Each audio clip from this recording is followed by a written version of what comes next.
Hello guys and welcome back to the channel. In this video, I'm going to show you how you can use Sezzle Virtual Card in store. So let's get started. To begin, you're going to open the Sezzle application on your mobile device and sign into your account.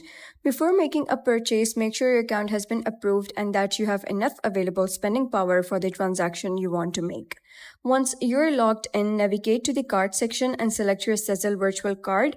This area displays the card information associated with your account, including the virtual card number, expiration date, and security code.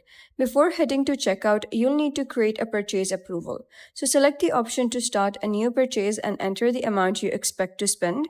Review the financing details presenting on the screen and proceed if you agree with the terms. After confirmation, Sezzle will generate an approved spending amount for your upcoming transaction. With the purchase approval in place, you're ready to pay in store. If you have connected your virtual card to mobile wallets such as Apple Pay or Google Pay, simply unlock your phone and hold it near to contactless payment terminal to complete the purchase. If the store allows manual card entry, you can provide the virtual card information shown in the app, including the card number, expiration date, and security code when requested by the cashier or payment terminal.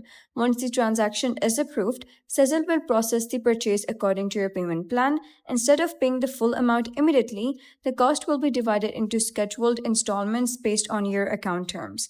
And after the purchase is completed, return to the Sezzle app to review transaction. Check your remaining balance and view future payment dates. Keeping an eye on your payment schedule can help you stay organized and avoid missing installments. And that's it for today's video. Using a Sezzle virtual card in stores is a convenient way to make purchases while spreading payments over time.